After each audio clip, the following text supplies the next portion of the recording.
Chapter 2. Surrounded by enemies. There was always a buzz of pleasure about the place when the Earl returned to his hall, especially if he had been away long. He was a ring-giver, a generous lord to his warriors, and a good provider to everyone else. Nobody ever went hungry in the service of Harold Godwinson. Not even the lowliest peasant or slave in the years when the harvest was bad. But Magnus knew there was more to it than that. People served his father because they loved him, not because of what he gave them. The Earl was also their only source of justice. The people of the farm started lining up whilst he was still eating, begging him to listen to their complaints about others or settle disputes. Later in the morning, people from Bosham and the neighbouring settlements started to arrive, and soon the hall was packed with a large, noisy crowd, all clambering to be heard. Magnus found himself being elbowed out of the way again, and guessed his father would wait for a better moment to speak to him.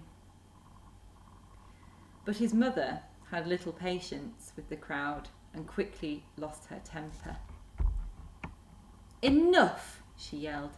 "Hakon, clear these people out so that the Earl can rest." Hakon swiftly did as he was ordered, organising the other housecarls to help him with the task. They pushed and shoved the crowd to the doorway and beyond, and before long the hall was more peaceful. Just a few servants and the family remaining. Yet Magnus hung back, watching his brothers and sisters as they took their chance to chatter to their father, boasting about what they'd been doing since he'd last seen them, competing for his attention like a pack of overexcited puppies. "I've been practicing with the bow that you gave me, father," said Godwin.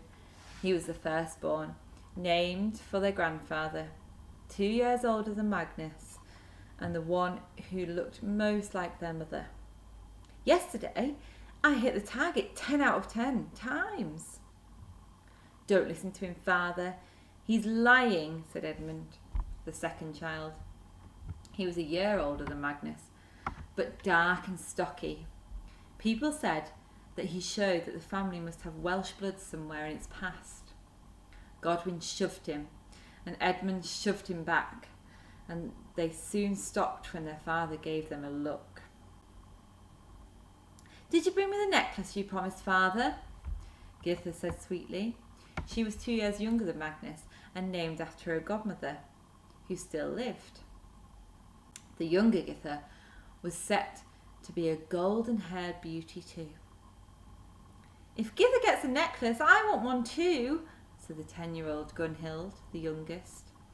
She was the most mixed of them all, sometimes looking like their mother, sometimes their father, although, like Magnus, her hair was copper-coloured. "I'm sure there'll be something for you in my saddlebags," said the father, laughing and squeezing Gunhild's cheek. "And what about you, Magnus?" Magnus uneasily met his father's gaze, trying to think of an achievement that he could boast about and failing. He shrugged, wondered if he'd simply ask what his father wanted of him. But this didn't seem the right time or place. He didn't get the opportunity in any case, for just then Hakon returned to the hall. "My lord, more people have come to speak to you," he said. "They won't take no for an answer either. What do you want me to do with them?" "Oh, let them in," said the Earl. "Duty calls, children. We'll talk more later."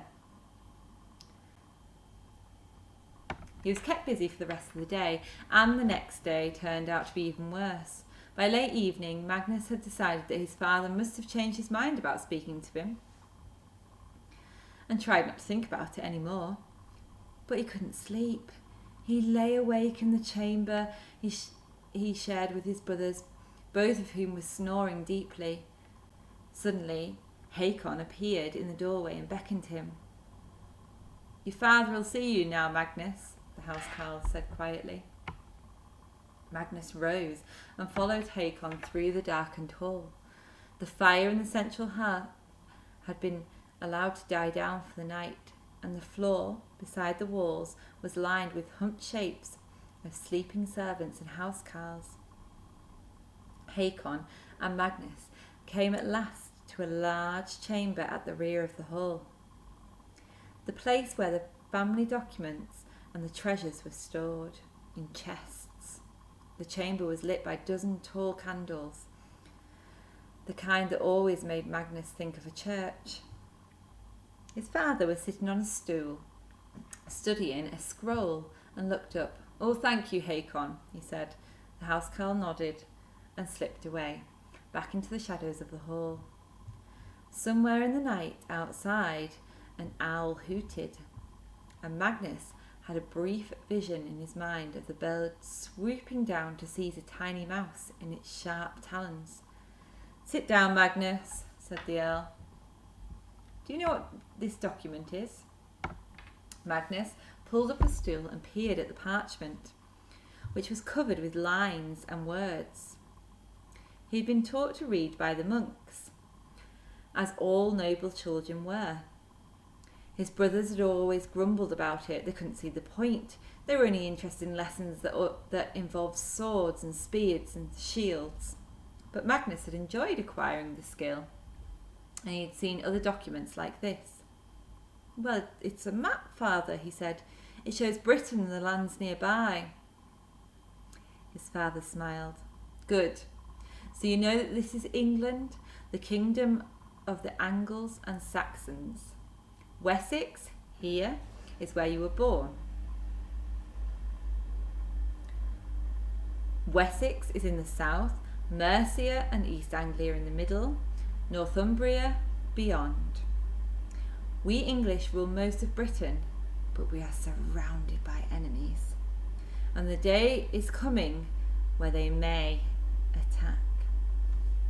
King Edward will die soon, and the wolves are gathering. Many men think that they should sit on his throne." Magnus had heard such things before. The monks who had taught him to read had taught him about the past too, so he knew that Britain had been fought over for hundreds of years. The Romans had taken it from the Welsh, built their great cities of stone, then left them to fall into ruins, and Britain to the Welsh once more. Then the Angles and Saxons had come from across the sea and founded their own kingdoms, penning the Welsh into the western mountains. There had been wars with the Scots in the far north, and the Irish had raided from their own island. The Angles and Saxons had fought amongst themselves, each kingdom struggling to rule the others. After that, the Vikings came, mostly from Denmark. They too began as raiders, but they seized land and started to settle, almost turning the east and north completely Danish. The Godwins were part Danish, grandmother Gwethan being from a noble Danish family. King Alfred of Wessex defeated the Danes at last, and his grandson Athelstan united the Angles and Saxons, and even the Danes who had settled into the Kingdom of England. But there were still raids and wars, big and small. Well, perhaps King Edward will live longer than what everyone thinks and have a second son to succeed him, said Magnus. That would make a difference, wouldn't it? His father frowned and shook his head. It was your grandfather's dream for Godwin to sit on the throne, one of his descendants. That's why he persuaded Edward to marry my sister. It seemed the easiest way. But they've been husband and wife for years, and they've had no children. So who will succeed him then, father? You must have some idea. It could only be one of half a dozen men with claims to the throne. Or it could be me, the The Earl smiled. Don't look so surprised, Magnus.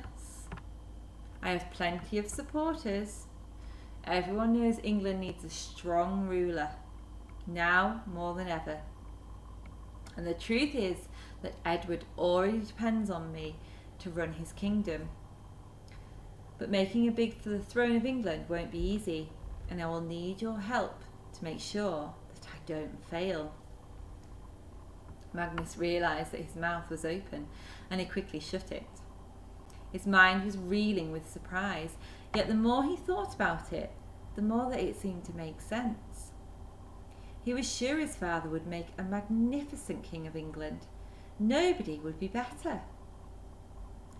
He was a great warrior, full of wisdom too.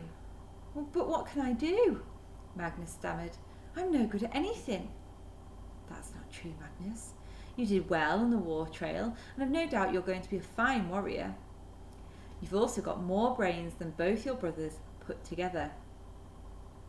I've seen you watching and listening whilst they chatter.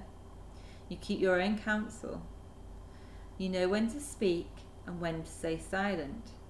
So, will you help me?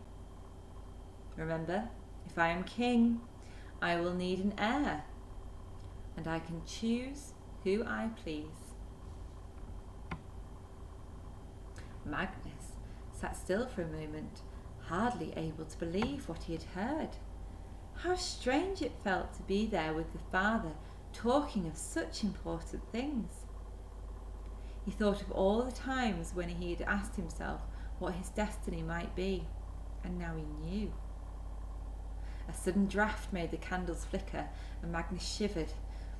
He wondered if the ghost of his grandfather was there in the chambers with them too. I am yours to command, father, Magnus said. Do what you will with me. And just like that, with a few words, he changed his life forever.